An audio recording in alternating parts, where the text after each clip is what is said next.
right in a hole in the ground. New York, New York, it's a wonderful town. And now, it's time for Talkin' New York Sports with Billy C. and Brooklyn Mike, part of the BillyCBoxing.com network of programming. And here's your hosts, Billy C. and Brooklyn Mike. And we're coming at you from the Billy C studio in Lake George, New York, and the LDL TV studio in South Florida. I'm Bill Calogero, and it's time for Talking Boxing. Oh, no, wrong show. Talking New York Sports with Billy C and Brooklyn Mike. And speaking of Brooklyn Mike, he joins me right now. You know, I consciously try not to say the other show, but it's hard, man. Well, you've been doing the other show for a decade, so, you know, if I have to make you up some cue cards, you know, I'll do what I have to do. Some cute cards? No, that's what I need.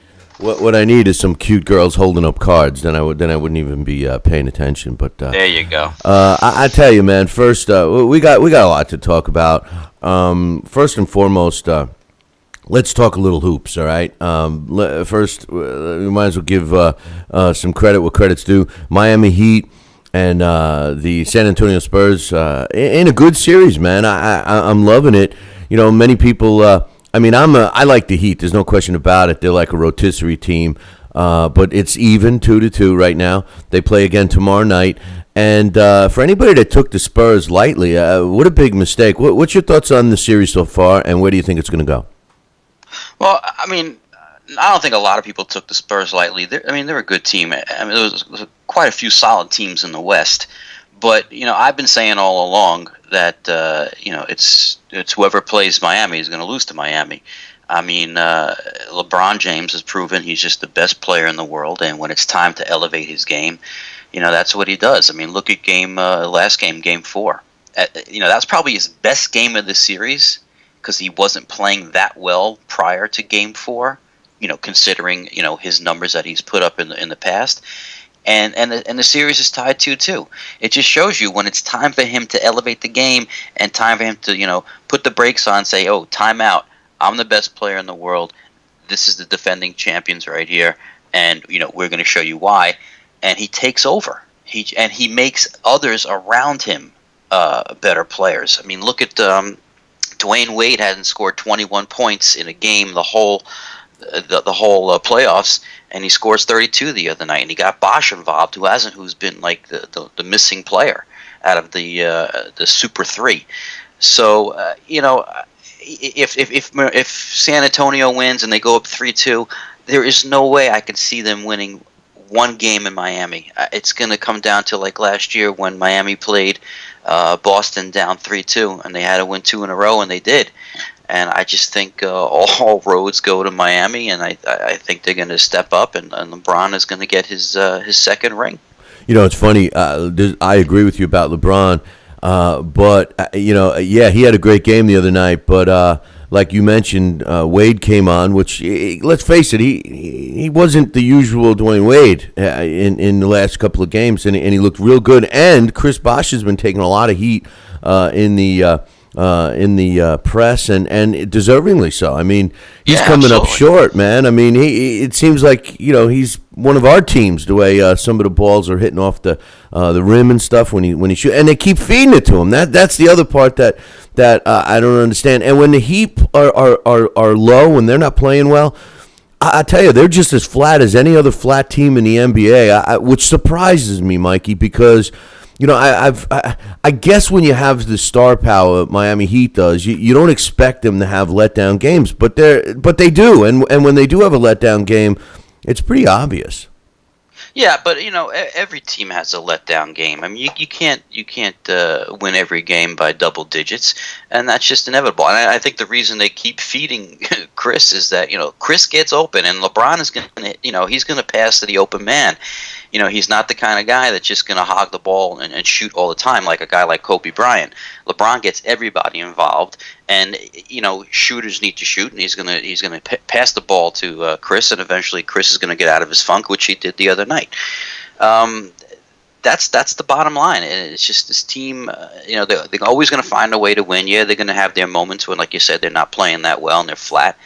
But when push comes to shove and it's crunch time, this team is going to, rise to the top. And again, like I said, since the first game of the playoffs, over a month ago, I said this is the team to beat, and I still feel that way. I figured it would be, it's going to be competitive, but I knew it wasn't going to be a shutout, 4-0. But no, they're just when you got a guy like LeBron who can just elevate his game to the way he does, it's hard to beat. It's funny you say, when LeBron has got to take over and be like a Kobe and just, start putting the ball up and taking matters into his own hands. That's what I thought was going to happen in Game 4, and it started to. But then, unlike Kobe, and this is what I like about LeBron James, he is a team player. Whether you like him or not, he's a team player. He started feeding the ball to Wade and Bosh, and the end result was all three of them had a good game. And when all three of them are on, it's going to be tough to beat. Now, you look on the other side of the ball, and you got Parker and Duncan. These guys, listen, man, Parker has really stepped it up. And he just seems, to me, he reminds me of a guy that we're going to talk about here in a second in Jason Kidd. But Tony Parker, he gets the job done, man. And they're going to be a tough out. I think the Heat is going to win the next game in San Antonio. But I think they're going to split the two games in Miami. I feel that the Spurs are a team that is not going to let this series go only, and I say only, but only 6 games. I think it's going to go down to 7. No, I do too. And I think what's going to happen is just like in Game 7 with the Miami Heat, they're going to win. Hello. Yeah. You there? Yeah, I'm here. I hear you fine. You can't hear me? I guess not. Well, I'll get you back, Mikey. I got you. I hear you. All right. I'm sorry. Go ahead. Finish your thought. Yeah, I'm here. Yeah. I'm here, damn it. I'm here, God damn it. What do you want me to do? Jump up and down? Come on, man. I just lost my train of thought because a plane just flew over. Yeah, well, you know what? Hey, a plane flew over. That takes you out of your game. A plane.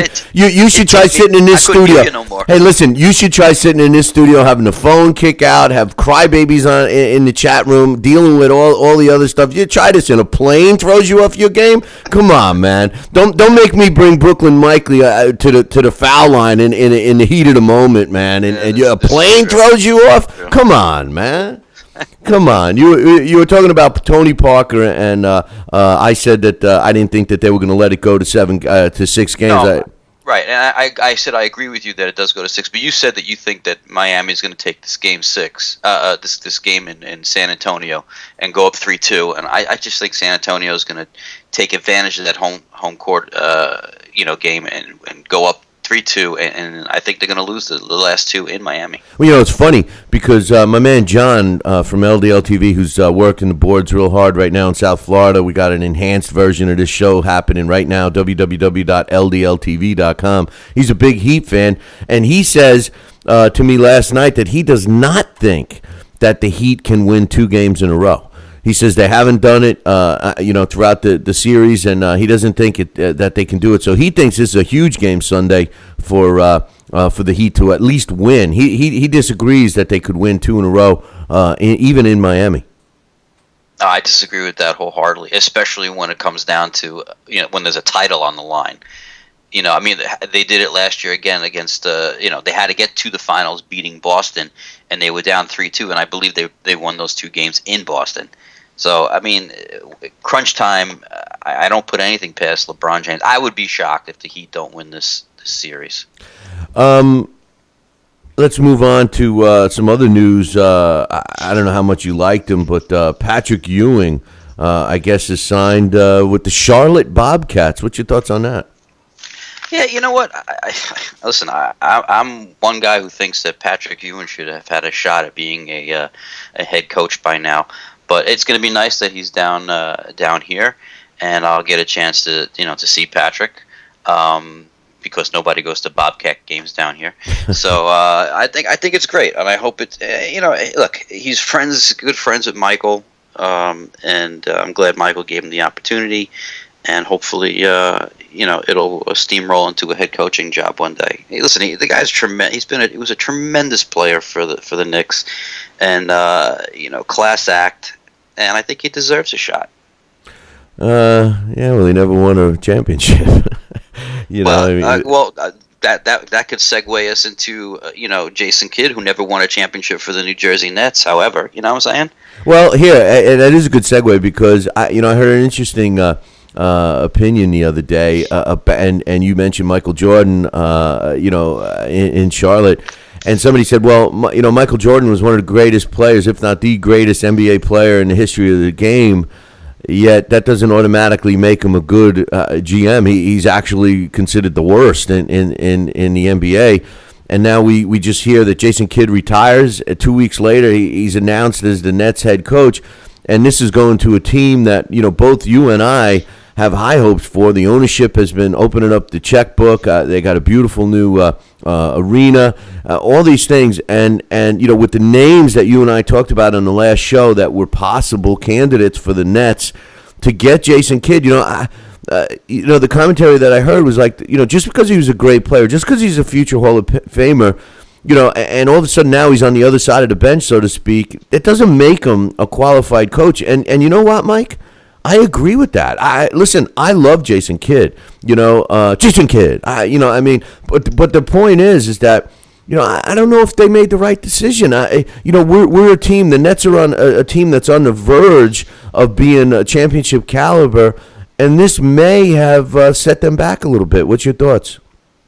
Well, I'm kind of on the fence about it, to be honest with you. Number one, it surprised me because this team was going after guys like Phil Jackson. Right, that's my point. Right, Jeff Van Gundy. Yeah, proven coaches. Right, and they both declined.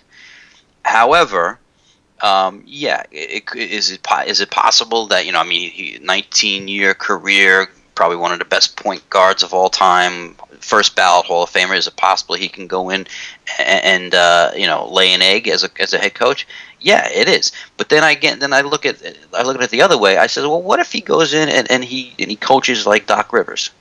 I mean, Doc Rivers is the exception. His first year as the Magic's head coach, and he's won championships with Boston. What if he coaches like Mark Jackson? Mark Jackson, in his second year with Golden State, brings him to the Western Conference semifinals. I mean, so you can look at it that way as well. Here's my other thing about Jason Kidd. You take a guy like Deron Williams, who is very, very good friends with Jason. I mean, they vacation together, they hang out together. This guy couldn't play for Sloan. This guy couldn't play for Avery Johnson. The guy's a headache. Well, he's playing for his best friend now. And if his best friend can't coach him, then this guy just can't be coached by anybody. So I think he has an advantage being so close to Williams that maybe he'll be able to coach him. Well, Doc Rivers, Mark Jackson, like you mentioned, I believe that they're exceptions to the rule. They're not the norm. And I think Jason Kidd is in a tough go. I really do. Here's the thing, too, Mike, that I look at.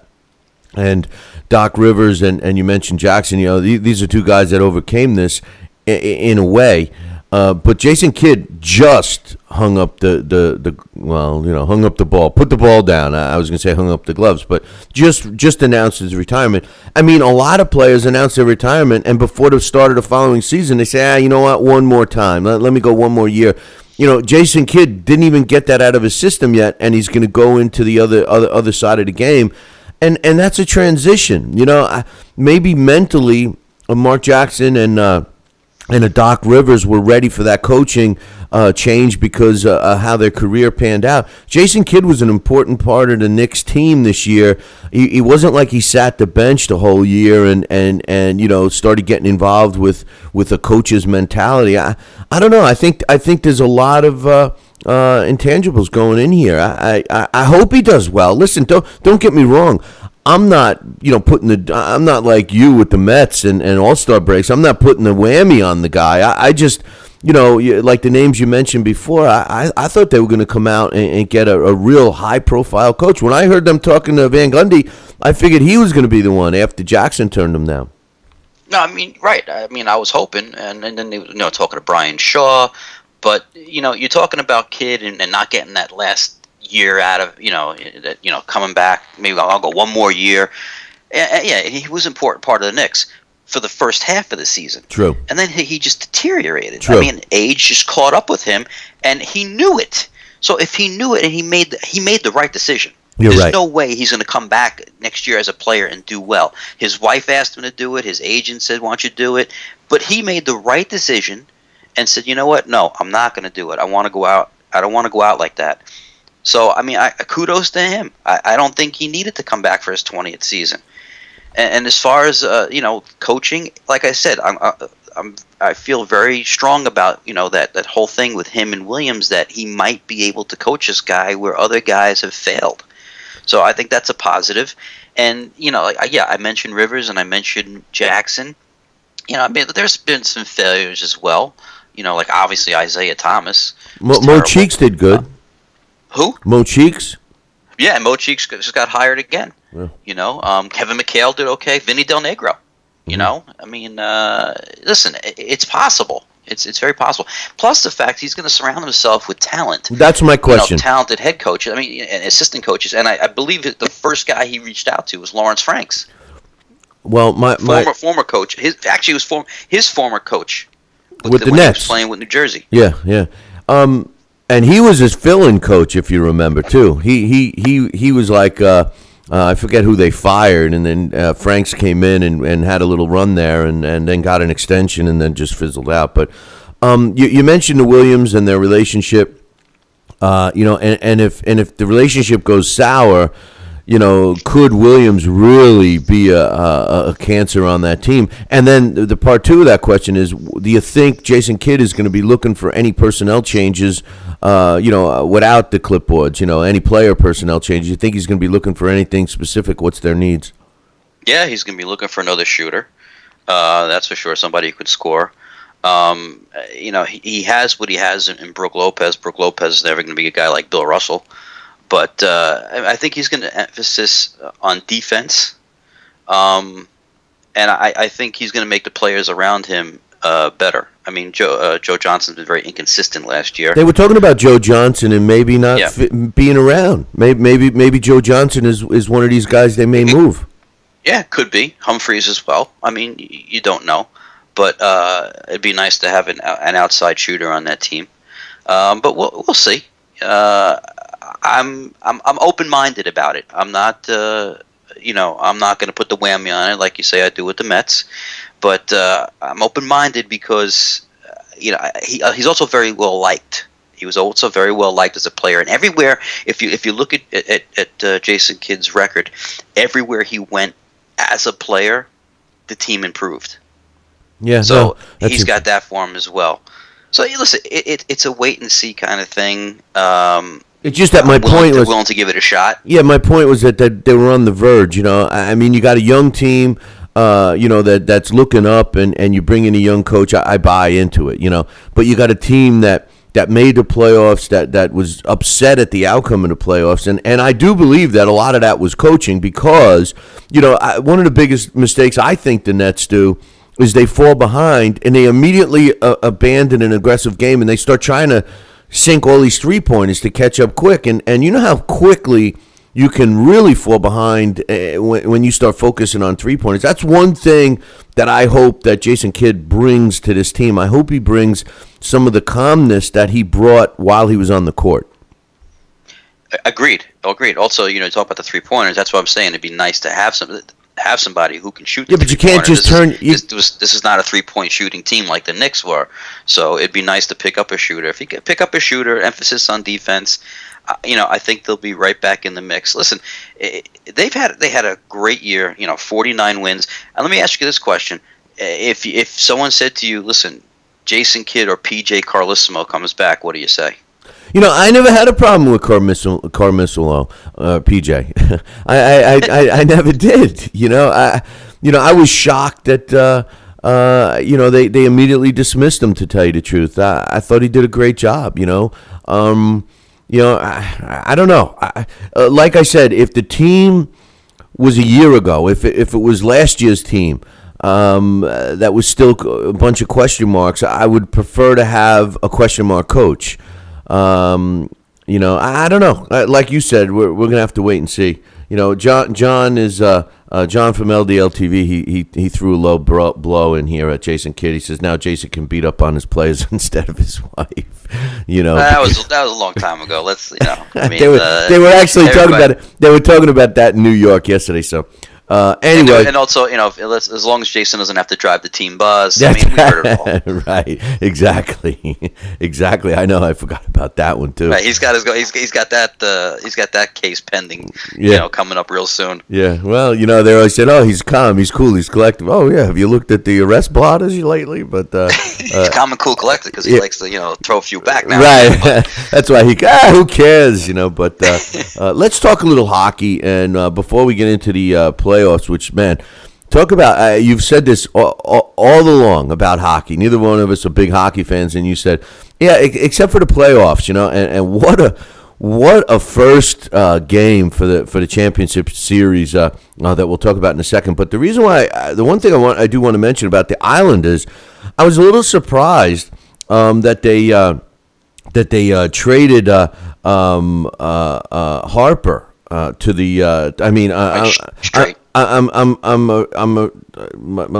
got that reversed. That the Islanders got Harper instead of getting rid of their captain Mark Streit, which I thought was kind of strange. What's going on with that? I'm not that familiar with Streit. Was there some issues with him and the team, or did they just think they got better, or what? Well, Strait's no youngster. He's 35 years old, and he was going to be an unrestricted free agent within like 2 weeks. Business. So actually, they hit the jackpot because he was probably going to go somewhere else. So you might as well get something for him. So they got you got two guys for him. One was a prospect. So I think they did a great job. Yeah. They got younger. Well, and something for nothing. So it was a good deal. Yeah, sometimes you got to do that. Unlike some of our other teams that just piss their players away. But Blackhawks and the Boston Bruins first game was, geez, what kind of an encore do you have after triple overtime exciting win for Chicago? And they, Chicago's a tough team, and obviously so is Boston, but. I don't know. I think winning that game, I know I read somewhere that both teams were physically and mentally exhausted, that they were all assigned to rest and make sure they took in a lot of fluids. I mean, this game was a physical toll on them, but man, I mean, after coming out on top in such a physical game, the way that game one was, and then to have the Blackhawks win it the way they did, and that shot was unbelievable. I mean, that's got to carry into this season. I mean, into this series. I wonder if that really put the nail in the coffin, so to speak. I know only one game has passed, but did it make the difference to carry the Blackhawks through this championship? I don't know about that. I mean, the game's over. It's done with. You're down 0-1. I mean, what's the difference if you're blown out 9-0 or you lose in triple overtime, 4-3? It's a loss is a loss, and you have to win 4 games, and that's the bottom line. And this Bruins team is, look, the two best teams are playing each other. That's the bottom line. And if you look back in the last, 4 teams that were in the playoffs, those are the last 4 teams that won the Stanley Cup. So it came down to the best 4. Now it's the best 2, and I think the Bruins will put that right behind them. And I can't see this final going any less than 7 games. I think it's going to come down to the wire. 7th game obviously is in Chicago. It's going to be a hard fought series, and I'm looking forward. Actually, listen, like you mentioned before, we don't follow hockey during the regular season. We don't. It's our least favorite of the sports, but there's nothing like watching hockey playoffs. And I got a chance to watch, the Rangers play, the Islanders play during the playoffs. So I got to watch some Game 7s. Great stuff. Great, end-to-end action. You're always on your seat when it comes to a hockey playoff Game 7. And I think this series is going to be no different. So I'm actually looking forward to it. I'm hoping to if I get to, I can watch a few games with the schedule that I keep. But I'll definitely watch that Game 7, even if I have to get up at 4:30 in the morning to go to work. I'll definitely watch Game 7 if it gets to that. Stop being such a sissy, man. Come on. Oh, please. You got to work. You got to work. Would you stop it? Do my job. Oh, come on. Yeah, what? Come on, man. You got a fun job. What are you talking about, man? You try to do my job. You try being Billy C for a week, man. Come on. It's terrible. Terrible.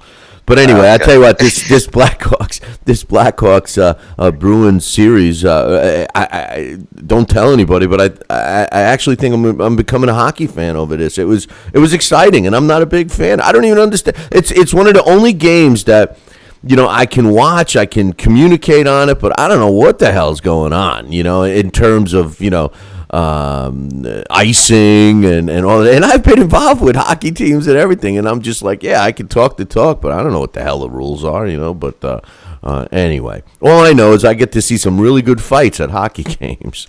But no doubt, some of the best ever. I love these Yankee fans, Mike. They're 2.5 games, 3 games out of first place, whatever it is, and they're complaining. I mean, I wish I had that kind of complaints. I wish I had that kind of sorrow. You got Jeter back, getting on track now. He's been cleared to, I believe, full practices. It seems that their little bump in the road may be behind them. I don't think they're in any kind of trouble. I mean, it's a tale of two cities when you're talking about the New York Yankees and the Mets. I think the Yankees are doing fine. I don't think there's any reason for panic from Yankee Nation. What do you think?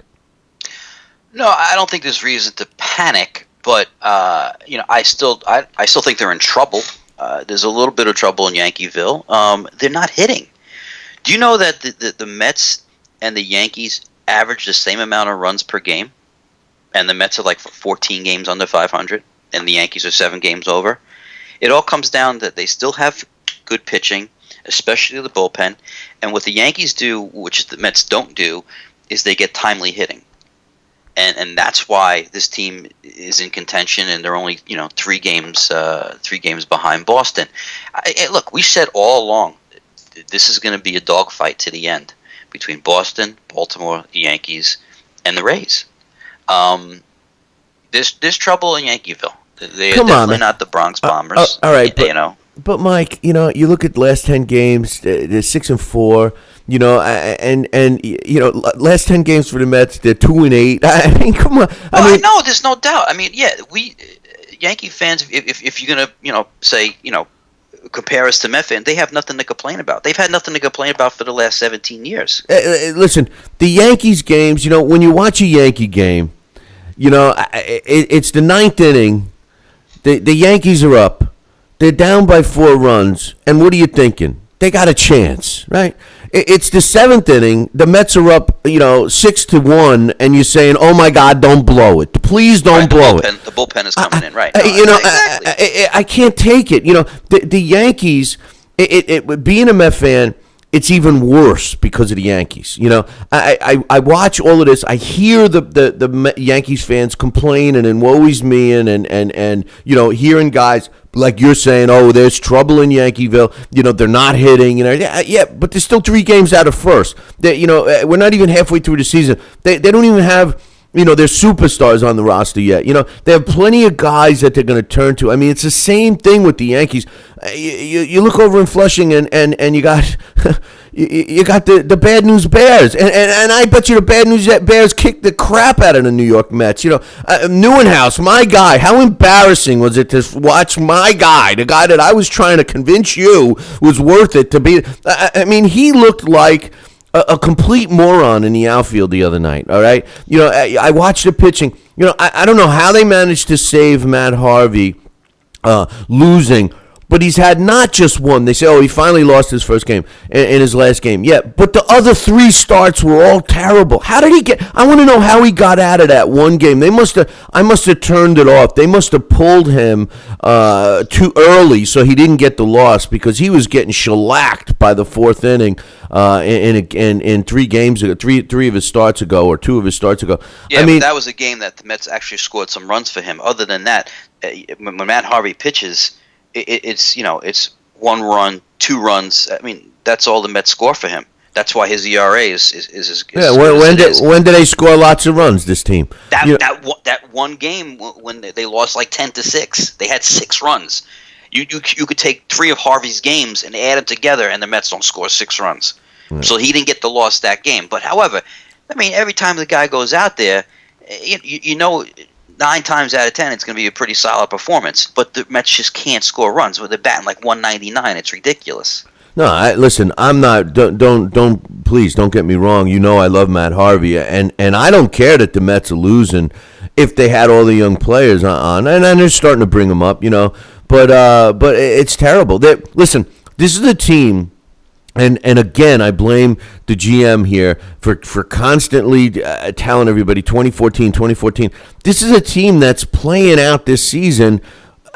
Thinking like their GM is telling them. You know, they're not playing like they really give a crap about winning. And I don't care how bad they are. You know, you could have a team filled with terrible players, but if they're trying and they're at least playing fundamental baseball, I'm okay with that, Mike. You know, the Mets are not. They're not playing fundamental baseball. When do you turn and you say, okay, you know, is it the players? Is it our coaching? Is it our system? You know, are we not going through the motions? You know, I talked to friends of mine that are in Major League Baseball, and they go, you know, not much changes from the time a kid is in Little League through the time they're in the major leagues when it comes to practice and stuff. You work on the same crap. You know, you take an infield, you know, you're doing your batting practice. It's the same thing. You're just polishing, the same, strengths and weaknesses that you have. You polish your strengths, you work on your weaknesses.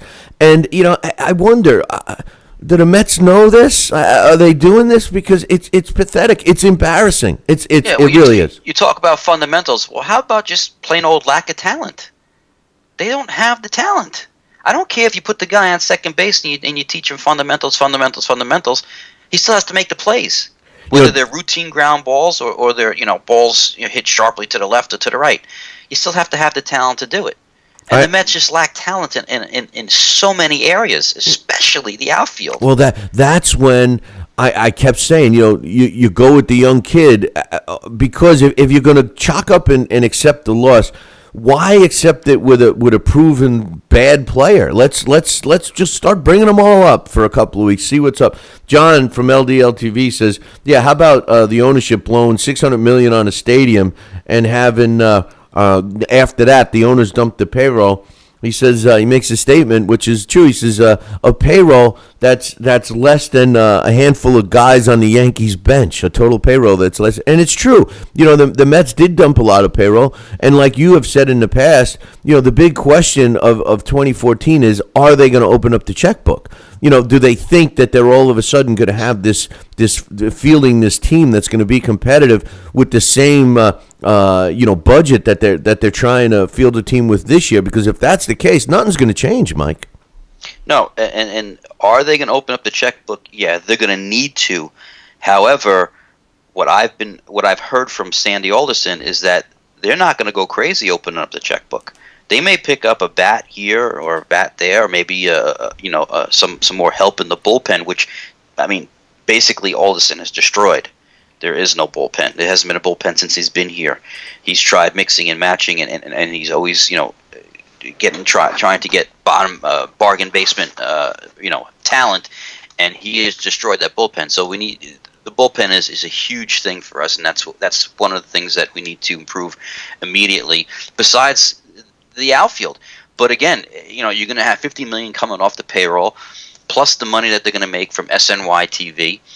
They're going to have the money to spend. How much of that money they spend? Well, that's not up to Sandy. That's up to the ownership, and we all know their track record the last few years. They need to sell the team. You can't have this team in New York. Listen, New York City, especially with the Yankees across town, you can't be this piss poor. You can't. And you're right. You're 100% right about the pitching. But what have we learned about Major League Baseball? What's the most important? What's the most coveted position in Major League Baseball is pitching.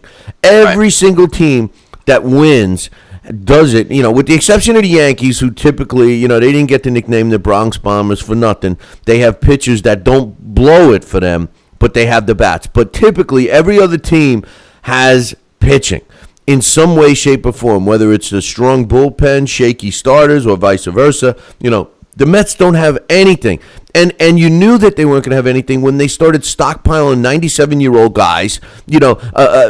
Meacham, what's he trying to break a record for the most? Listen, when are you going to get rid of that piece of garbage? He's 0-8. He can't buy a win. He couldn't win a game if he was playing a video game. I mean, this guy is pathetic, Mike. Yeah. Well, here's the thing about Markham is that, right now you got you're looking at 6 starting pitchers because they're bringing up Wheeler on Tuesday. Well, he was supposed to come up last Thursday. What happened to that? No, that was his last. That was his last game in the minors. He's playing Thursday. He's the second game of a doubleheader against Atlanta. Matt Harvey's pitching the first game, and Wheeler's pitching the second game this coming Tuesday. But one of these guys is going to have to get delegated to the bullpen, and Markham. If you look on paper, he should be the guy that goes to the bullpen. But the problem is they're paying this guy $4 million, and he's in Met money. That's a lot of money. So he's probably gonna stay on the starting rotation, and it looks like the odd man out is going to be probably Hafner. Well, he finally had a good game recently, but I don't know, man. I say get rid of all, or move him to the bullpen. What's wrong with taking a guy like we're just taking both of those pitchers that we just mentioned? I mean, move him to the bullpen. I mean, listen. You can't in the major leagues today all of a sudden. Well, no, I'm not a bullpen. I'm a starting pitcher. No, you suck. You're 0-8. You're not a starting pitcher. It's not working out for you. You start off pretty good, which he does. He could throw a couple of innings. And why not put him in middle relief? We need it. We jump for joy. I watch these guys high-five and patting each other on the butt after they go 6 innings. What the F? I mean, it's just so sickening, Mike. I can't even watch them anymore. I can't even watch them. I mean, how sad is that? I know how bad they were going to be. This is no surprise. This is no shock. Right. This isn't like last year's All-Star break when I legitimately was shocked when you put the whammy on them and they fell to the cellar. They've never recovered since, but that's besides the point. And even their star players aren't. Listen, if I have to look at that red-headed Turner who looks like, Grizzly Adams. What is he bringing to the team, by the way? They finally send what's-his-face down to the minors. Well, what did he have to do, murder somebody in the stands before they finally would get him off the team? I mean, the guy he had one good game before they sent him down, and they're like, oh, well, he picked, the headline in New York was Davis picks great time to come out of the slump. He hit one ball. It was one hit that he had, and they're calling him coming out of the slump. That's how pathetic the team is, and the beat writers are they're looking for something to write other than negativity, which is all you can find with these guys. Well, that's all. There's nothing positive to write. I mean, hopefully when Wheeler comes up, he'll show us something. But other than that, there's no offense on this team. Yeah, I mean, this was a long time coming to send Ike Davis down to the minors. I mean, this should have been done weeks ago. But at least they finally did it. I mean, I was getting concerned that they were just going to ride it through like they did last year and say, oh, look, he came out of it. It makes me laugh when they say, oh, he came out of it. He came out of it how? His batting average was .227 last year. Okay, he hit 32 home runs, but his batting average was .227. Those are Dave Kingman-like numbers, and I was never a Dave Kingman fan. Were you? I mean, it's a joke. I mean, I want a first baseman. Give me 280 and 25 to 30 home runs. I'll take that. I'm not going to take 32 home runs and a .220 batting average. So he can stay down there. I don't care how long he stays. If they get rid of him, I don't care. As far as, you mentioned Turner, listen, guy's batting .281.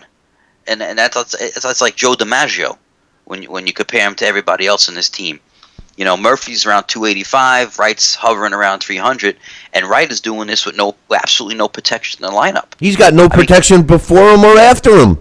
Well, I mean, he's got Murphy before him, but he's got Duda after him. Hey, listen, I don't know why you put him in a legitimate offensive team.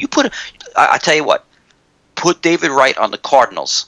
David Wright is a 320 hitter on the Cardinals. I don't know why you hate this Duda so much. He's a clutch hitter, man. Oh, stop! I don't know. I like Duda. Hey, I got a beef and that I've been dying, and I haven't even talked about it. I even threw my little cheat notes away. But have you caught the top 49 Mets that they have listed of all time? Have you had a chance to look at what the Mets team is voting for the top 49 Mets of all time? Have you taken a chance to look at them?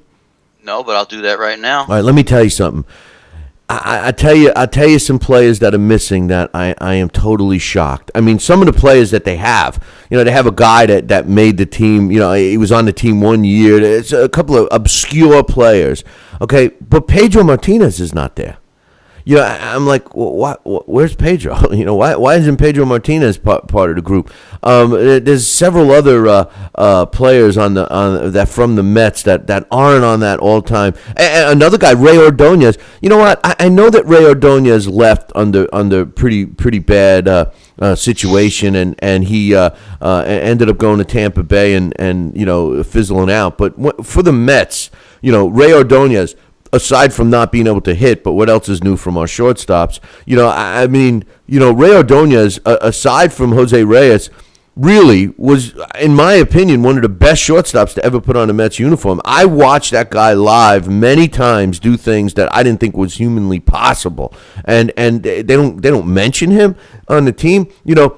When they had the best infield in baseball that year with what's his Olenrud and right. That whole team all of those guys are on the all-time top 49 Mets except for Ordonez. I don't get it. Ordonez and Pedro Martinez, those two pitchers alone, those two players alone have to be on the all-time. They have to be. I just don't get it.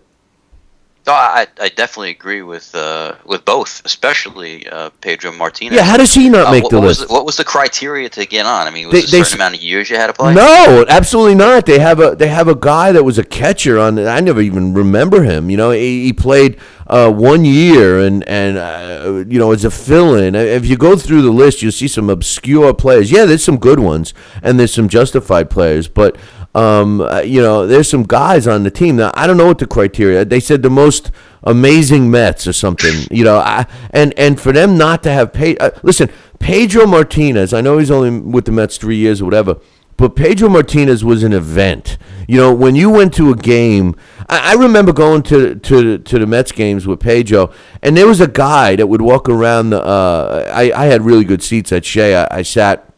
Actually, 2 rows behind Donald Trump over the third baseline. It was great, right over the Mets dugout, and the first baseline. And the bottom line is that this guy used to dress, and I swear to God, he looked just like Pedro Martinez. He used to, get everybody jacked up, going around all around the stadium and stuff. And that's the way it was. When Pedro pitched, the place was packed just to watch Pedro, and he doesn't make that list.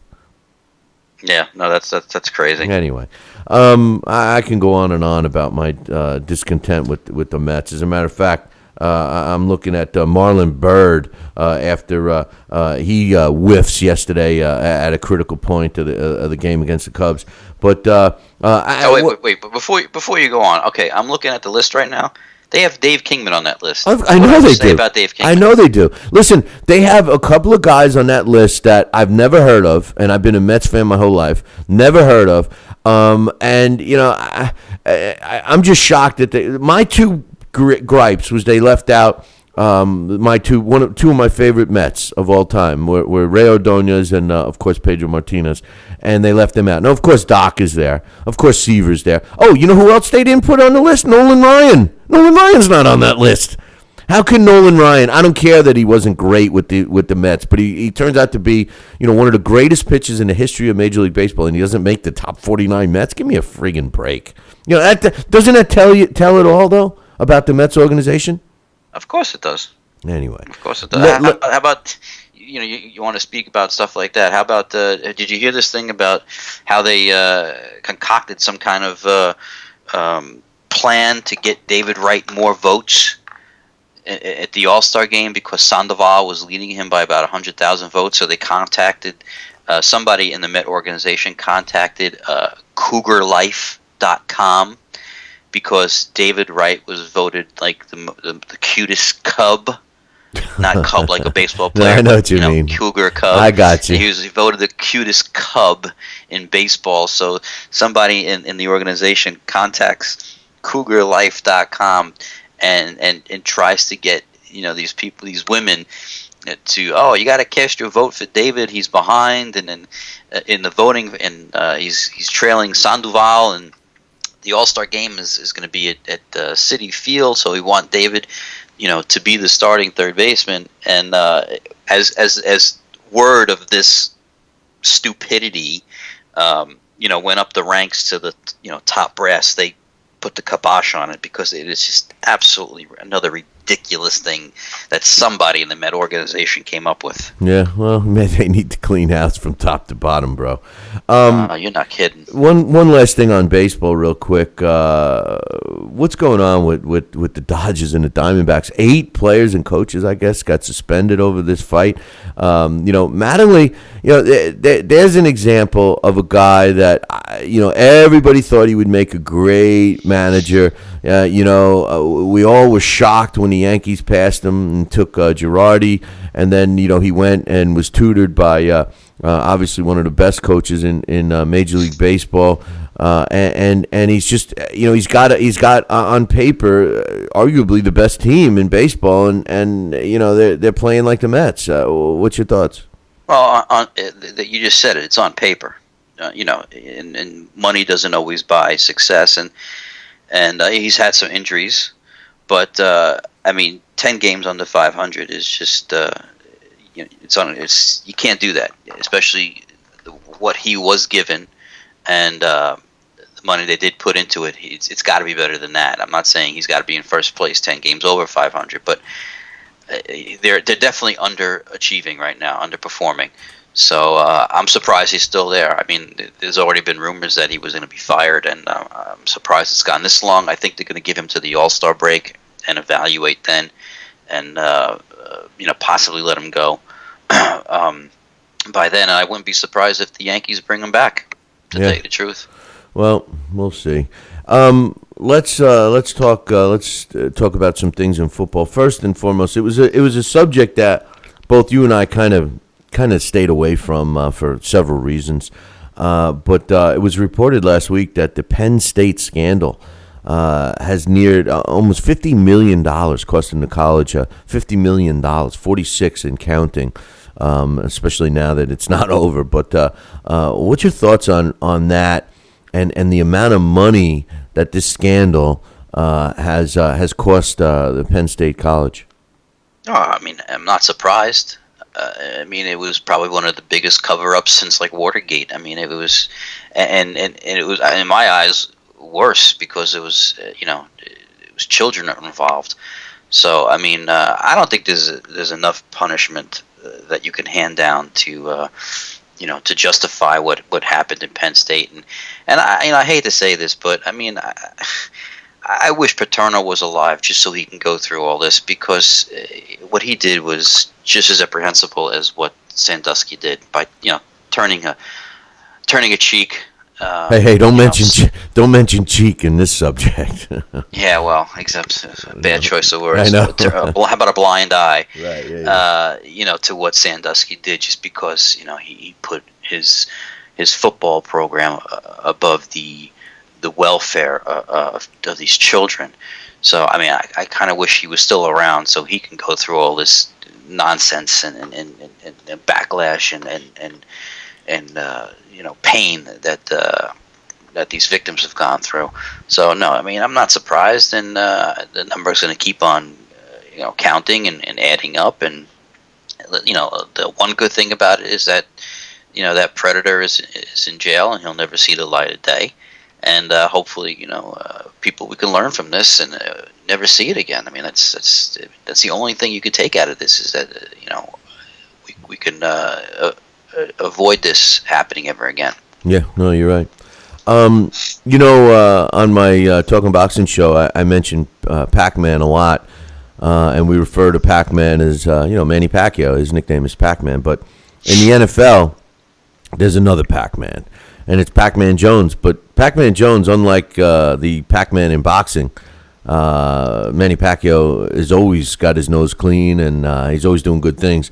Pac-Man Jones was busted again, man. He was arrested for apparently assaulting a 34-year-old woman. They entered a not guilty plea. What's your thoughts on this guy? I mean, when is he going to be cut loose, man? He's been in more trouble than me and you combined.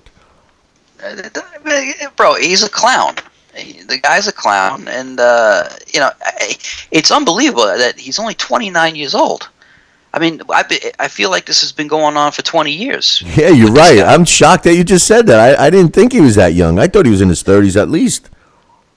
No, he's 29, and again, he's in trouble. And the woman says it punched me in the head. He called me derogatory names. I mean, he just doesn't know how to keep out of trouble. I mean, I'm surprised that Goodell has put up with it this long and just hasn't kicked him out of the league by now. I mean, this is crazy. Yeah. Well, let's continue. Let's talk more about NFL police blotters, because Chad Johnson received 30 days in jail for violation of his domestic abuse charge that he wasn't supposed to get in any more trouble, and obviously couldn't keep his hands to himself again. But what's getting more press isn't so much the 30 days he's doing in the slammer. It's more like the slamming Patton on the butt that he gave his lawyer that everybody caught. And, I don't know why the judge got so mad at that. I think it's just a normal reaction for a football player. Not that I go around patting guys on their ass, but what's your thoughts on that whole situation? I mean, first of all, he's stupid for violation, right, and he deserves every day that he's got to spend behind bars. But, the pat on the butt, I think they overreacted. Well, it was a female judge. And why is he, in court? Because of domestic violence against a female. So how do you expect a female judge to? I mean, if this guy isn't on his number one behavior in the courtroom, if his shirt collar is crooked, this woman was going to come down on him. I'm not surprised. Do I think it's a little excessive? Do I think it would have been different if it was a male judge? Yeah, I'm sorry. I mean, I do think that it was just stupid. He doesn't pick and choose the right time to make a joke or to be serious. I mean, another clown. And it was unnecessary, because she asked him, "Are you pleased with your lawyer?" Whatever the question was, and instead of just saying, "Yes, Your Honor," he gives him a pat on the back, and he tries to explain it by saying, "Oh, in football, that's what we do. When a guy does a good thing, you pat him on the back. But you know what? You're a grown man. That's not the time to do that." And it was him being too cute, and it wasn't time to be cute, because you're in the court of law, and you have a female judge looking at you, and you're in there for smacking around a woman. So what's wrong with you? He was ready to say, hey, judge, shut up before I come over there and smack your woman ass. Yeah. Can you imagine that? Hey, listen, the guy's an idiot. Speaking of law and courts and everything else, I am shocked. I am really, this country is getting a little out of hand. They are taking this. There's apparently not one, not two, but 10 members of Congress that are trying to force Roger Goodell and the NFL to change the Washington Redskins name.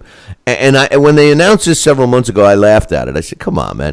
But they're really trying to do it because they feel that it's derogatory to Native American Indians, which I think is ridiculous. And so does Roger Goodell. What's your thoughts on that, man? I think it's absurd. I mean, come on. How long have the Redskins been the Redskins? They were one of the first teams. They were one of the first teams. Come on. It's crazy. It's crazy. Unbelievable. I mean, how is that? I don't know. Maybe if they called them the Firewaters, you Redskin Firewater drunken Indians, okay, maybe I would understand. But come on, man. Come on. Roger Goodell said it best. He says, listen, this nickname is a unifying force that stands for strength, courage, pride, and respect. And I agree with him.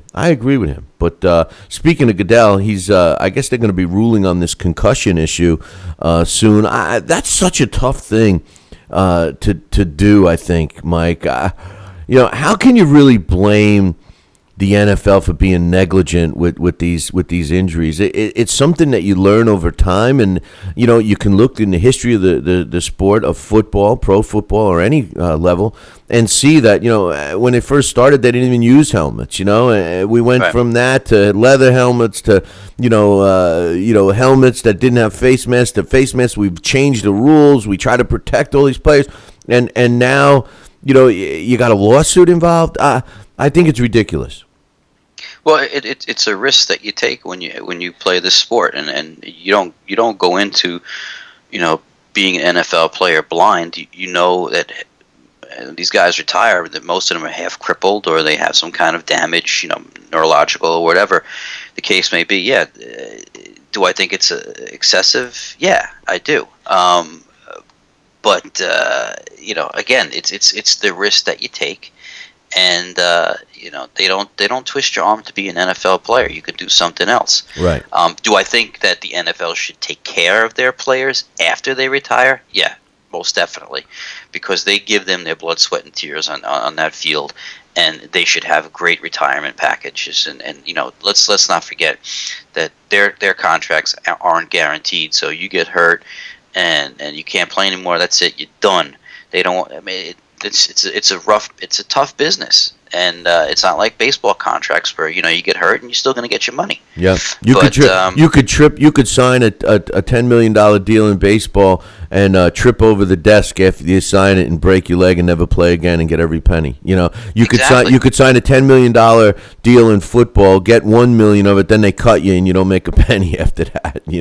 So it's pretty crazy, but just like you and I said when they were talking about trying to make the game safer and doing away with kickoff returns, we both were outraged. We said don't do that. Well, I'll hate the game, and listen, the game is what it is. It's a contact sport. It's dangerous. You're gonna the risks involved, just like the sport of boxing.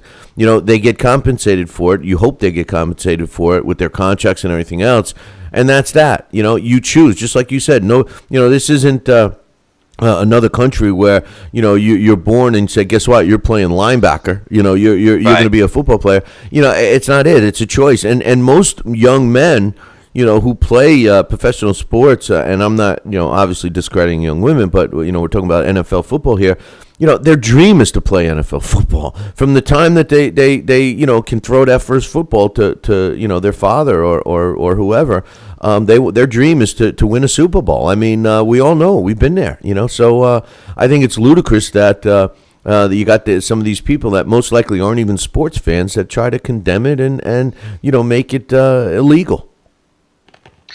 Yeah, I mean, these are people that way too much time on their hands to start, sticking their 2 cents in here and try to take away probably one of the greatest team sports in the world. Listen, I'm curious to see what the decision is. Again, I do say that the NFL should take better care of their players once they retire. That's a definite. But as far as the concussions, I mean, it's you can't to me you can't be 110% positive that every like you look at guys like Junior Seau who committed suicide, and the guy from Chicago Bears, they're all saying, oh, this is from the NFL, from concussions. I mean, is that conclusive? Is that 110% conclusive? No. Yeah, I made bad decisions in my life, and I'm going to blame it on the '80s because everybody did things in excess. Okay, what leg do I get to stand on? Hey, remember Dante Stallworth? He had a pretty good run with the Steelers, and he was signed with the Patriots for a year. Didn't do much, but you remember Dante Stallworth, the talented receiver, right? Did you ever catch the story about him? And his girlfriend when he was trying to make her happy when she had one of the things she made up a bucket list, and one of the things she wanted to do was go on a balloon ride. Did you ever hear that story? No.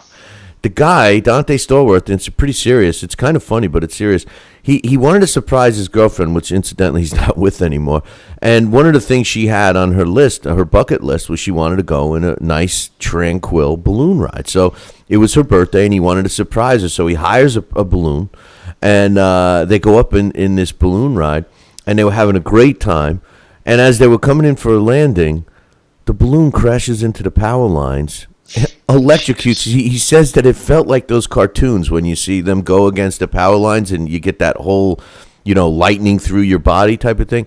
Right. He and his girlfriend literally caught on fire. He's scarred for life. He was airlifted to a medical center to treat the burns. Both he and his girlfriend.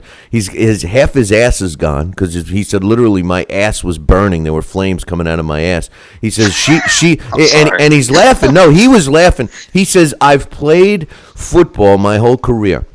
He says, I have never been carried off the field. I've had several knee injuries and everything. I've always gotten myself off that field on my own. I've never been carried off. He says, I go on a balloon ride, I'm being airlifted, and my life is in danger. That's what he was quoted as saying as they were airlifting him to a burn unit. He and his girlfriend ended up surviving. He's got permanent scars on his butt and on his arm. She got some facial scars as well as her arms and butt as well. But can you imagine that? And it's something that really opened up my eyes because I'm like, first of all, I'm not really a big fan of doing anything in the air. I like the ground myself. But a balloon ride was something I never really thought one way or another that I'd be interested in. But I got news for you, bro. I have no interest in it now. Oh, absolutely not. Absolutely not. I mean, wow, that's crazy. Yeah, look that one up. Look that one up. Read the story. If you can't find it, I'll keep the. I'm looking at it right now. I mean, it's pretty amazing. It's frightening. Yeah, it is. Frightening. It is. The Buffalo Bills. Let's just talk a little about. We'll get into some football now. I just want to mention the Buffalo Bills because I don't know about the Jets if they're still trying to stockpile some quarterbacks, but the Buffalo Bills have released Tavares Jackson. They did sign their number one draft pick last night. It looks like they're going to be starting this kid out of the get-go. Are you agreement with that, especially since they've seemed to have boosted up their team this year, or do you think they should have kept the veteran around? No, I think it's listen. Even with the veteran, I don't think this team was going to contend in the East. So why not let him play? I think it's an okay move. I'm not too concerned about it. I think a lot of guys come in like Andrew Luck and RG3, and they come in right away and start. And I mean, I'm not saying this guy is Luck or RG3, but let him play and see what happens. I mean, if you had Fitzpatrick in there or Tavares Jackson, I mean, where's this team going to go? Nowhere. Right. So you might as well see what you got with this kid Manuel. Hey, you got a good point. Let's talk about the Giants. They quietly. Are you still there? Well, yeah. I got one quick thing about since you brought up Buffalo and you talked about how people with these words. Did you see this whole nonsense about with Mike Pettin, who's the former defensive coordinator for the Jets? The Jets. Mario Williams right now is like backtracking on his Twitter account saying, "Oh, Mike Pettin never used the word kill." I mean, you're an offense, you're a defensive coordinator. You say, "I want to get in there. I want you to kill that guy," and they're making a big deal about it. Are you there? All right, we just lost you, Mike. This time we lost you, but I'm going to try and get Mikey back. But I think it's ridiculous that they do that. I really do. There's no way in hell that people should be so negative about using that word in the text that we use it. I don't know what happened there, bro. But are you there? Yeah, I'm here. I don't know what happened. You just dropped. But I agree with you, man. It's ridiculous. The word kill, if you're holding a gun and you say, I want to kill so-and-so, and that's a different way than saying, go out there and kill those guys. I mean, it's a sport. I think it's ridiculous that we have to tippy-toe around that stuff now. I really do. I don't know what's happening with the world. Yeah, I mean, it made the paper. I mean, the whole article on this whole thing about him using the word kill. Like you said, I mean, the guy didn't have a gun in his hand and was pointing at somebody. I mean, you're on the field. It's a violent game. You use that word. It doesn't mean that you actually want to kill the guy or hurt the guy or paralyze the guy. I mean, you see what happens in NFL games when somebody gets hurt on the field. They're all both teams. They're in a circle and they pray together. I mean, no one wants to see it. Well, Juanma Lopez was saying in a press conference he fights tonight, and he says, I hope my opponent's prepared to die in the ring tomorrow night. That's what he said yesterday. That's a lot more direct, especially when you're fighting, than a defensive coach that says, okay, guys, I want you to go out there and kill those guys. I just don't get it. I don't get it. And what Lopez was saying is that, it wasn't like, he's going to die in the ring or try to kill the guy, but that's how much he's going to give of himself tonight in that ring. That's all it means. It's an adjective. We take words just too literal. Yeah, but you got to stop. It's being used as an adjective. They're using the word as a description, not as an action.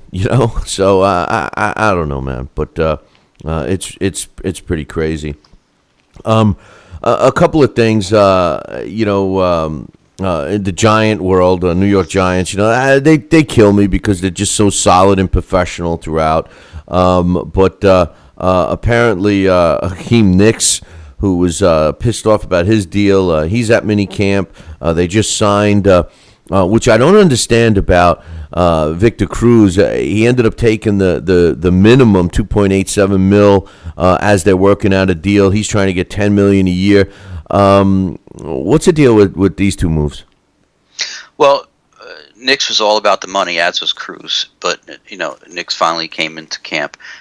Cruz, and now don't keep in mind, the last 2 years, Cruz's numbers are 168 catches, 2,600 plus yards, and he was paid $450,000 and $540,000 for what he accomplished. He was grossly underpaid. Okay, no doubt. And do I think football players should get their money? Yes, they should, because like I said before, contracts aren't guaranteed. So the Giants offer him a $7 million per year contract. I'm not sure how many years it was, but it averaged out to a little over $7 million.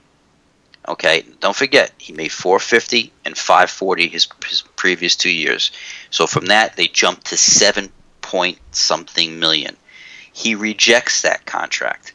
Don't forget, he's a restricted free agent. So all they have to do is pay him $2.879, like you said. They offer him $7. He turns that down.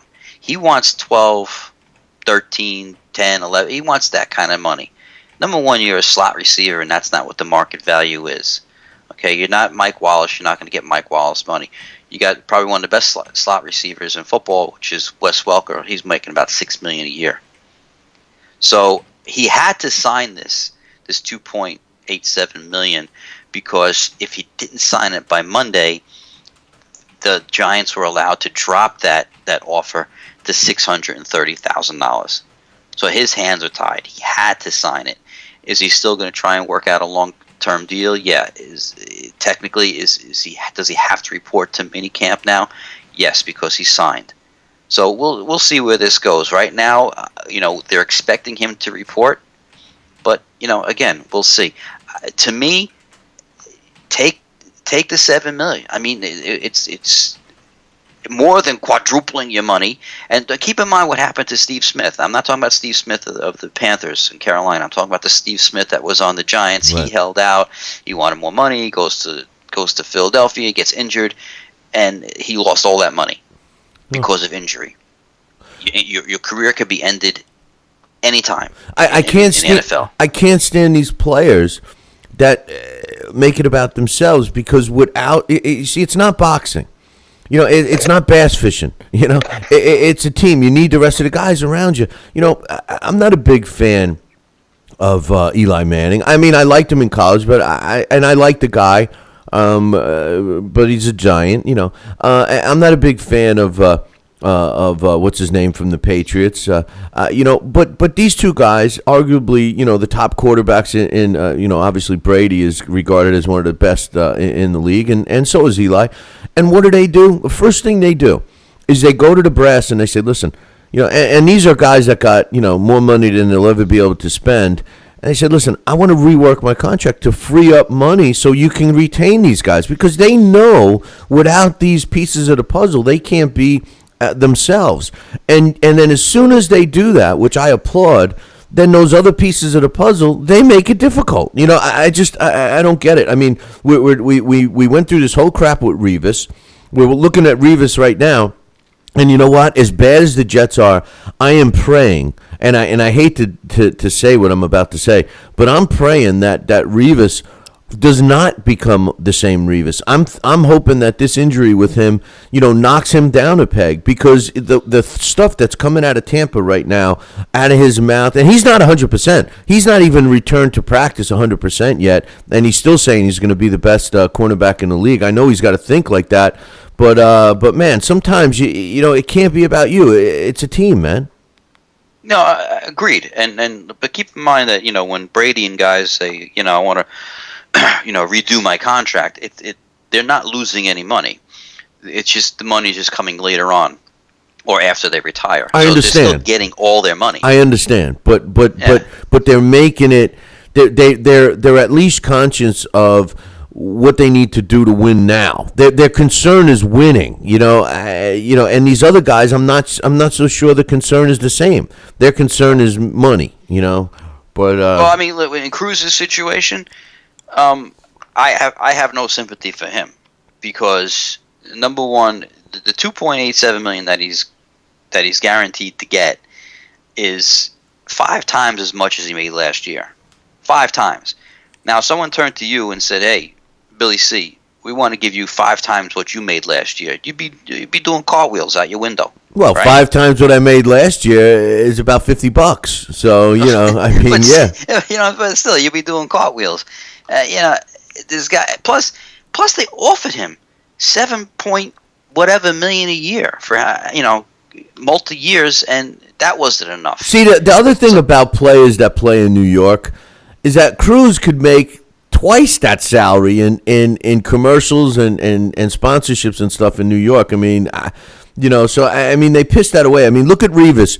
Revis is a great example. You're going to tell me that Darrelle Revis is going to make the same money in Tampa, and I love Tampa, and I mean, I like all of Florida, to tell you the truth. But do you think that he's going to make the same endorsement money in Tampa that he could make in New York? I mean, come on, man, come on.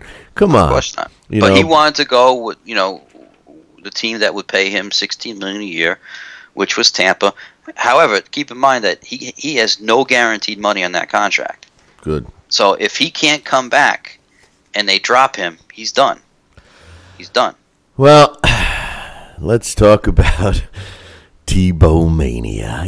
This does not surprise me, Mikey, not one bit. As a matter of fact, I think if we go back through the archives of this show, I guarantee you and I talked about Tebow ending up in New England. We knew it was going to happen. We both mentioned it. We both said, yes, you're absolutely right. Because of his head coach from Denver, Josh McDaniels, is the offensive coordinator. So I said it wouldn't shock me. Plus the whole Belichick thing. So we were right on the money with that. Listen, Tim Tebow is going to be used. This is what I'm saying. Belichick is being real mum on it. They've mentioned that, because of Gronkowski, they really need a tight end. They feel that Tebow would fit that bill. Tebow still maintains he's a quarterback. Daniels is the guy who brought him to the Broncos, all of that stuff. But I think when push comes to shove, here's what we're going to get with Tim Tebow, whether he's listed as number 3 quarterback on the team, because let's face it, he's not competing with Brady, and they have a pretty damn good backup quarterback as well. So although they did say he's throwing a lot better, he seeked some some help, and I guess he can actually throw the ball straight now. But I tell you, this is my prediction right now. Tim Tebow is going to do for the New England Patriots what we thought he was going to do with the Jets. He's going to come in, except the difference is Belichick's going to use him. What's your thoughts? Yeah, but when is he going to come in? He's going to do the seriously. Do you think they're going to pull Tom Brady at any point during the game to put in a Tim Tebow package? No, but they're going to put Tebow in to open up some packages for him. Remember I said to you a long time ago, I said the best thing that they should do with Tebow is keep him in the backfield with Sanchez and have them on the field together rather than dividing it. And listen, whether you like Tebow or not, if Tebow lined up in that pistol type spot, which they call a pistol formation. It's not quite the shotgun or whatever. And he could either take a direct snap, have Brady in there. Brady's still in there. And Brady could line up behind center or in a shotgun and still have Tim Tebow lined up in kind of the pistol, maybe off to the right a little bit or whatever. And he's in that formation at times. A defense has to respect him. If you don't, he's going to burn you for a first down. I mean, that's where his strength is. Kickoffs, punts, fake punts, stuff like that. I would be using him like that and just get him out there. People have to. If they don't put anybody on him, he's going to burn you. I mean, he's athletic enough to burn you. Well, I can't see, Belichick using him any other way than as a fullback or a tight end, or because this guy said all along, I want to compete, I want to be a quarterback in the NFL. Well, if you want to be a quarterback in the NFL and you want to play, why would you go to a team like New England where you have no shot at playing quarterback whatsoever? So does that mean that Tim Tebow has changed his mind and is going to buy into whatever Bill Belichick says? And look, you're on this team, I probably have one of the top quarterbacks to ever play the game on my team. So I'm not using you as a quarterback. You're going to be used here, you're going to be used there, and that's it.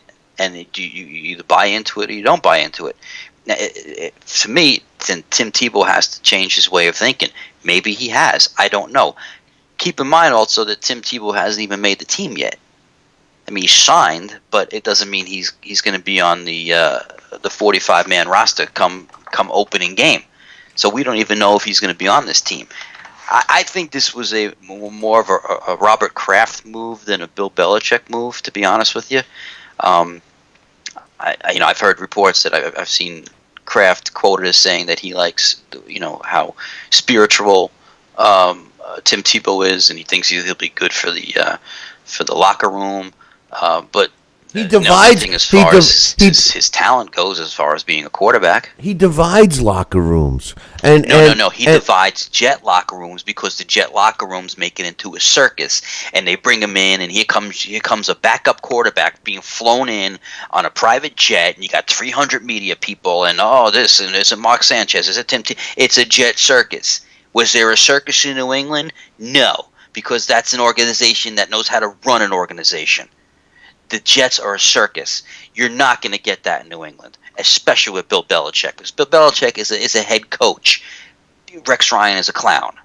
So you're not going to get the same kind of attention that you got in New England that you got in New York. That's the point. You're not going to get that. Well, I hope. Look, he came in here. What did Bill Belichick say about him? He talked to about 3 minutes about him, and then that was it.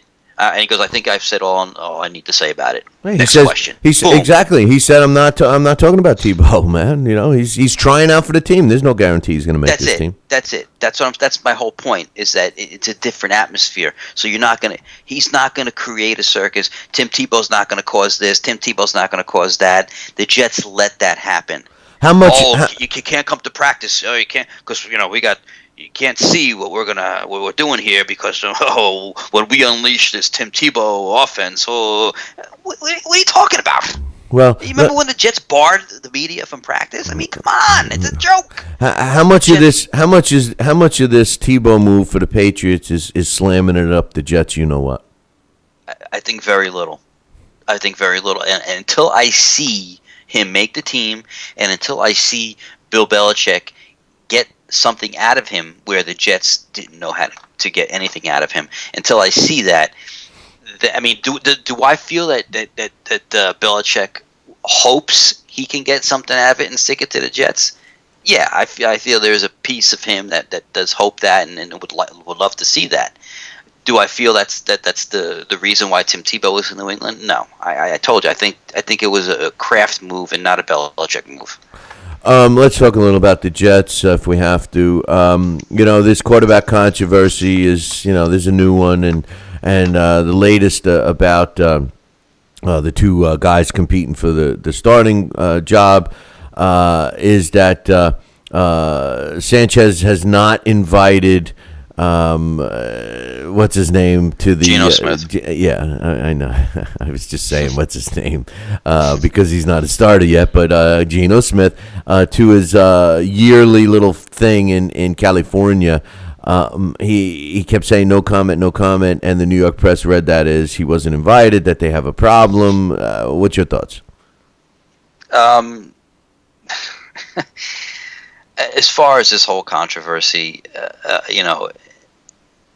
right now, Mark Sanchez is going to be the starting quarterback for this team. From what I'm hearing, well, as far as this whole he's invited, he's not invited, it's just it's more nonsense. It's more Jet nonsense as far as I'm concerned. But as far as the actual competition between these two, I hate to say this, but Geno Smith is nowhere close to being ready to being an NFL quarterback. Reports are that he doesn't throw in stride to his receivers. He's definitely having problems with footwork. This is a guy that he was never used to being behind center. I mean, 90% of his plays in college were in shotgun formation. And why wouldn't you use that? Well, I don't understand why in the NFL. And I was talking about this actually on the boxing show the other day, and you and I have talked about this a million times. You get a guy, Michael Vick, you get Cunningham, you get all these guys that in college made things happen on the feet, and what's the first thing they do when they get to the NFL? Oh, you got to be a pocket passer. I mean, listen, you're drafting this guy for his ability. What he did in college. Why not kind of make it a little easy for him? Why not go to a shotgun? Listen, the Jets need all the help they can get with either quarterback, and I wouldn't be opposed to seeing Sanchez in the shotgun all the time too. Dallas Cowboys did it with Roger Staubach for the years. Miami did it with Marino for years. I mean, listen, it gives a quarterback a little more time. It gives him a better view of the field, especially. Let's face it, the Jets quarterbacks are smurfs, man. They're monsters compared to midgets like you and me, but the truth of the matter is they're not 6'5", like the quarterbacks that are studs in the NFL. And 6'1", 6'2" quarterback can't see over their own line. So lining them up in a shotgun isn't a bad idea. Yeah, but in the West Coast offense, that's not what you're always doing. You're not always lining up in the shotgun, and Morningwig is a West Coast guy, and this is his system, and he's going to install his system, and it's another system that Sanchez has to learn. This is the third one in 4 years. So I mean, as much as I've never been a Sanchez fan, it's been tough on this guy. No, I know. And then with no talent to throw to, and if you look what's going on in camp, I mean.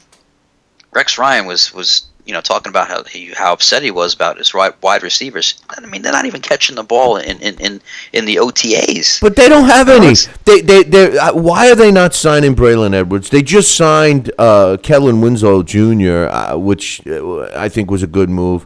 Even though he was a cast off, another, they're the anti-Patriots. We look at the Patriots and we see that Bill Belichick surrounds himself with certain personalities.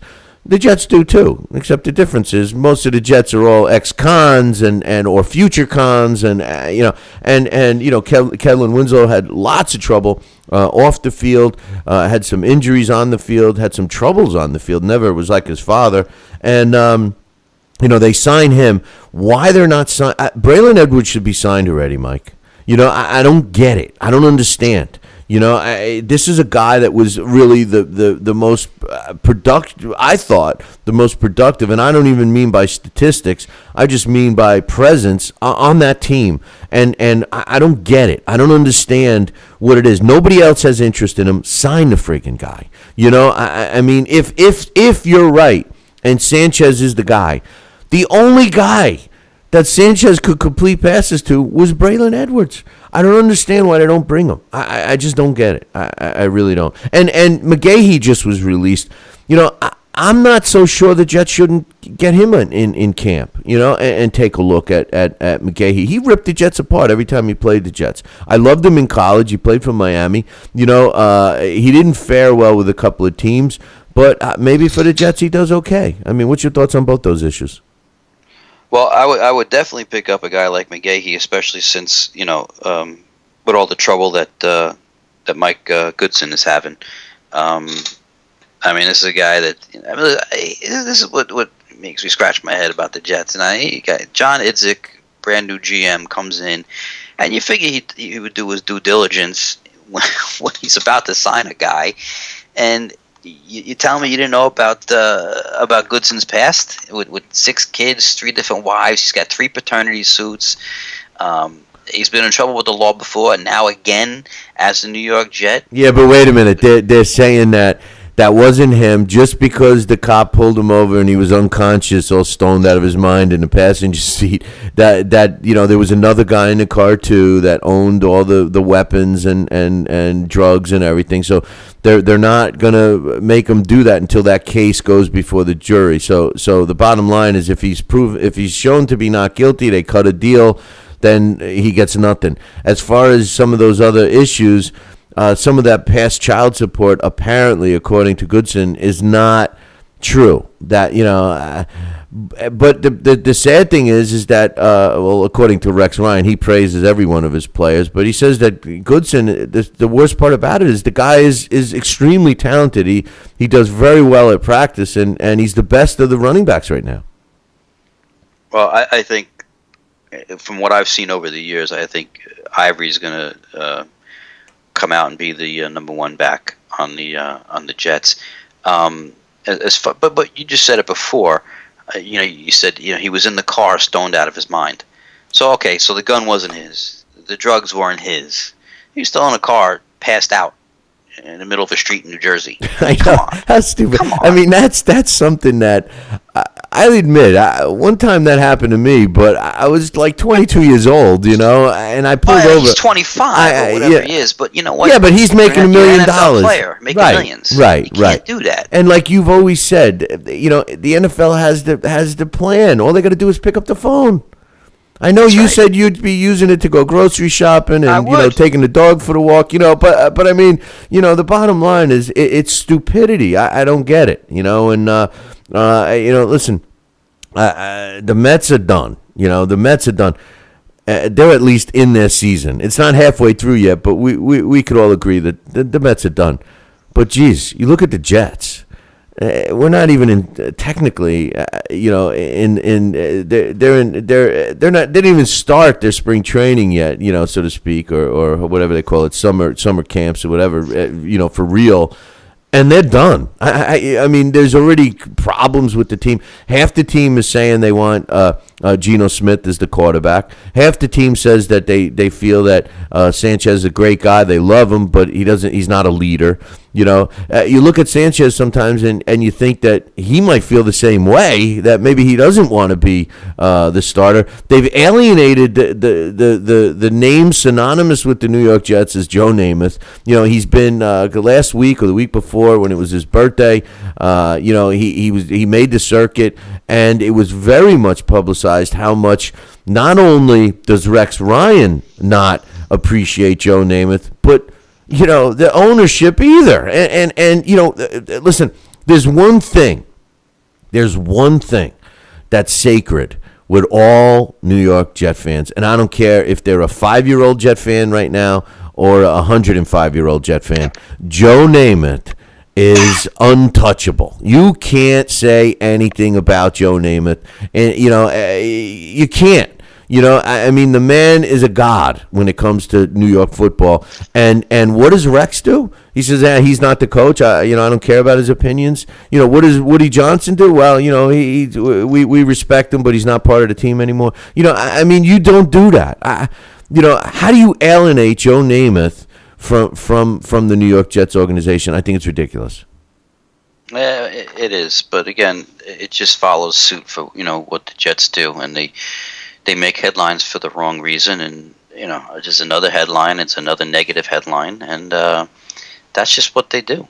And I guess Woody Johnson seems to be content with making the papers for the wrong reasons, as long as he makes the papers. How's it going to sell? How's it going to sell? PSLs. Yeah, PSLs. I don't know. Listen. I know we bashed the Jets, and rightfully so. But I do try to look at this team, and I try to find some positive things. And how you making out with that? Well, listen. I told you. I think the running game is going to improve this year. I really do. So the draft pick for the offensive line, you think he's going to be an immediate starter and help with this running game, or you think that these pickups that we got are just going to be able to run without the blocking? No, I think the offensive line is going to be better this year than it was last year. To be honest with you, no, good. I think Willie Colon, coming from Pittsburgh, not only is a good player, but he's coming from a class organization, so I think he's going to, bring that class and that leadership into the locker room. I think that's going to help. Peterman, the guard from Detroit, I think he's an upgrade.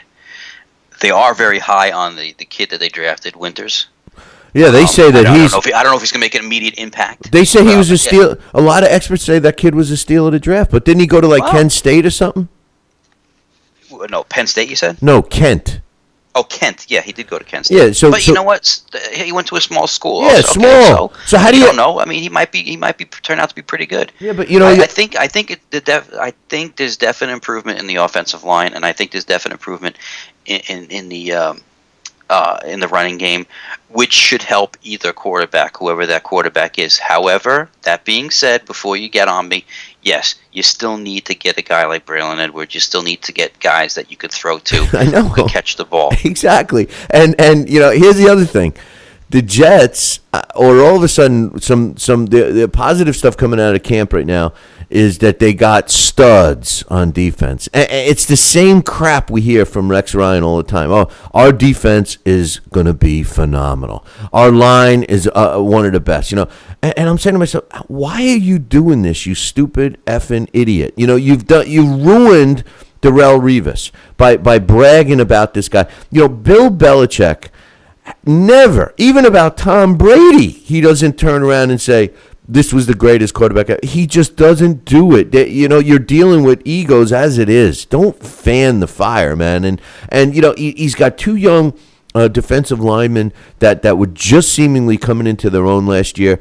And what does he want to do? Immediately he wants to move Copels to a linebacker, which is totally ridiculous in my opinion. And now you're talking, about draft picks and performances in early camps as if you're going to be the greatest defense in the league.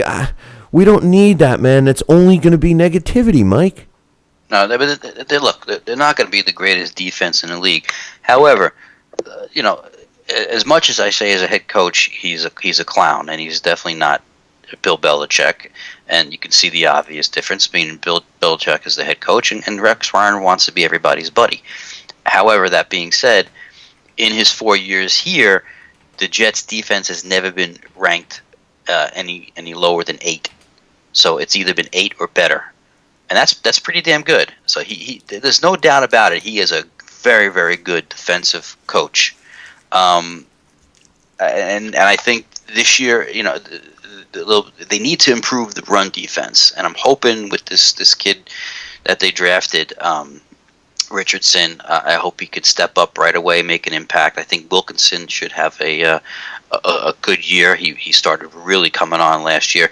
I'm concerned, like you are. We both said that putting Copels on the outside linebacker position. A guy at 290 pounds trying to chase down these little running backs. It's crazy. I don't see how that's going to work. How's he going to work? How's he going to work in tight end coverage? I don't know that. I mean, on how's paper, he going it to cover like a disaster. How's he going to cover that fullback going out for the quick pass, or a scat back? It's not going to happen. It doesn't make sense, like you said, on paper. However, like I said, on paper and what Rex has shown what he can do with a defense that doesn't have any studs on it. I mean, the only quote unquote stud, I guess you could say, was Darrelle Revis. I mean, he was an all-star, but he didn't play last year because he was basically hurt, and the team still finished second in pass defense. Second. Well, I like the kid from Boise State. Nobody likes him.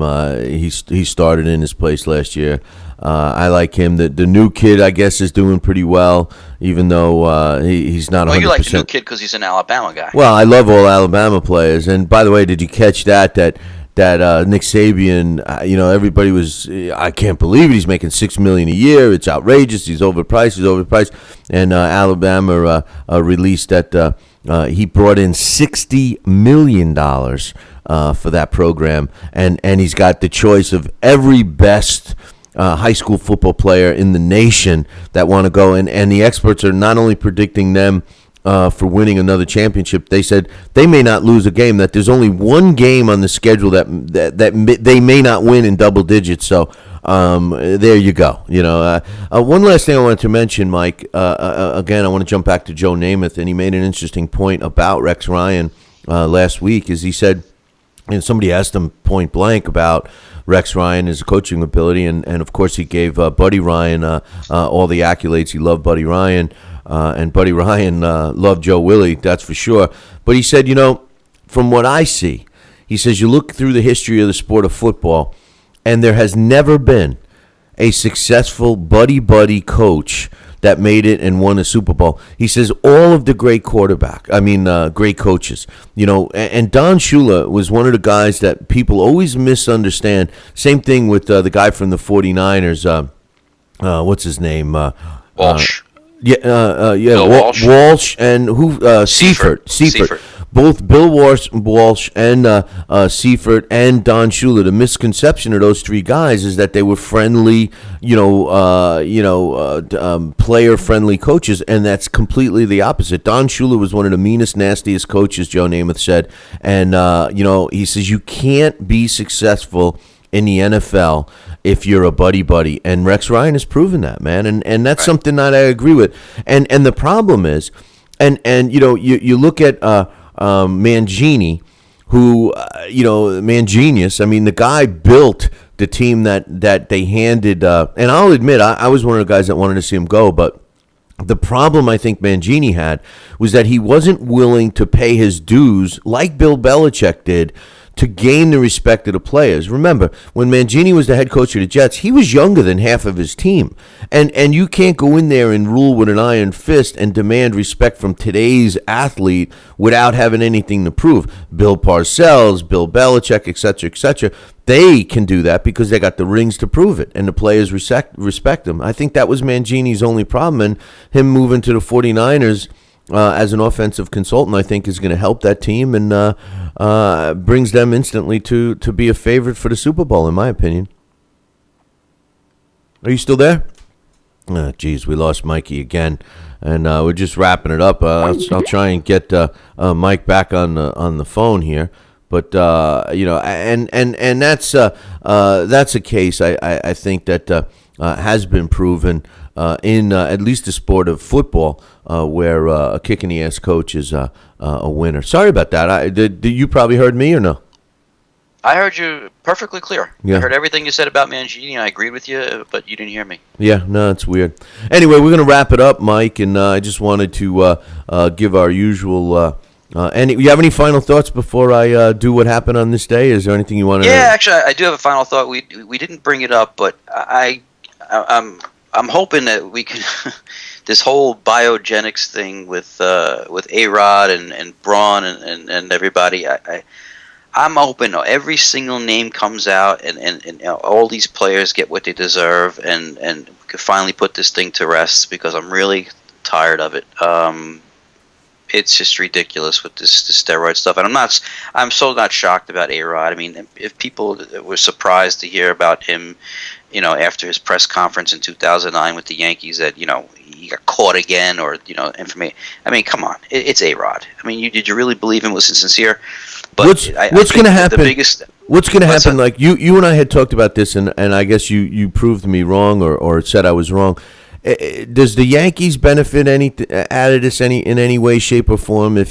if he is proven and Major League Baseball reaches out and does something that the Yankees don't benefit in any way with his contract? No, because if they do suspend him 100 games, he just loses like $15 million in salary. That's the only thing that helps the Yankees. But there is no way, no how, that the Yankees can avoid this contract. If the Yankees could have avoided his contract, they would have done it by now.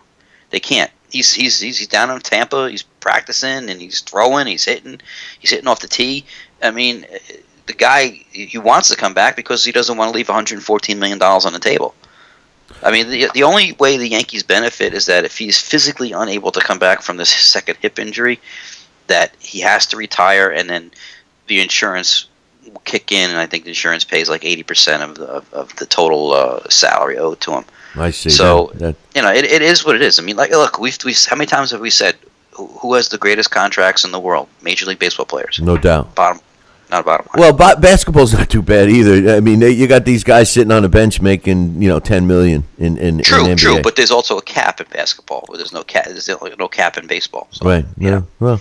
Anyway, that's my final thought. I hope we could finally put this to rest. I hope all the names come out, and I think the biggest name on that list is not A-Rod. It's Ryan Braun. And I think Major League Baseball wants to make an example of Ryan Braun, and that's the guy that they're really going to go after, because he made them look foolish because he was caught, and then they couldn't suspend him because of a technicality. Not because they made a mistake in the testing, but because the guy didn't send it out in a 24-hour period. He waited 48 hours. He had it too long. So he got off on a technicality. So they really want to stick to Ryan Braun, and I hope they do. Well, this cheating thing in all sports has to stop. So I agree with you. I hope it comes out, and I hope they. The problem is that they can't really police it because of everything that's considered designer now. So, by the time you get something listed on a banned substance list, somebody's mixing something differently that doesn't show up. So it's tough. It's tough. But anyway, on this day, Mikey, June 15th, back in 1938, and I believe that was the year John from LDL-TV graduated college. So June 15th, 1938, Cincinnati's Johnny Vandermeer becomes the only Major League pitcher to throw two successive no-hitters, beating the Dodgers 6-0 in the first night game ever held at Ebbets Field.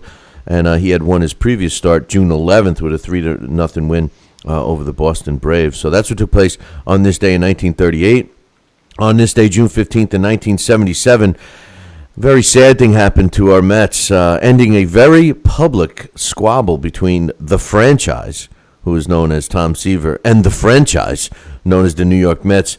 The Mets traded their unhappy ace for the past 10 years to the Reds for pitcher. And this is what amazes me, because I don't remember any one of these names. Pat Zachary was a pitcher, outfielder Steve Henderson, second baseman Dougie Flynn, and a minor league outfielder Dan Norman. That's what we gave up Tom Seaver for the Reds on this day in 1977. And finally, another sad day in New York sports. On this day, June 15th in 1995, Pat Riley, the loser in a power struggle over player personnel decision-making authority, resigns as the Knicks head coach after 4 years, going 223 wins with 105 losses with a .680 winning percentage through a fax while he was vacationing in Europe. Remember that? When he resigned through a fax, he sends a fax, Pat Riley, right? So that's what took place on this day in June 15th in New York sports history. Any final thoughts, Brooklyn Mike? No, That's it. I mean, my final thought was about the steroids. I just wanted to bring that out because we didn't get a chance to mention it. But I'm looking forward to the fight tonight. I know you are as well. And next week as well, getting back doing the show again, and looking forward to next week's fight, which I'm really looking forward to. Yeah, we got a lot of good ones. I know you're going with a dog in that fight. At least Yes, I call him a dog, but I guess you Brooklynites stick together. So that's right. We will talk about that next week. And I, for one, I'm already nauseous over the Jets. I've been nauseous over the Mets.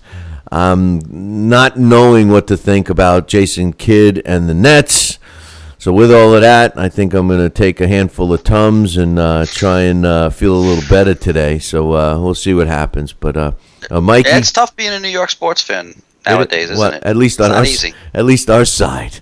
Listen, even the Yankee side. I mean, these guys, they're complaining for no reason. them. They're complaining for no reason. Being 3 games out of first place and not even at the halfway point is nothing to be concerned about. Understood, but even for them, it's not the usual.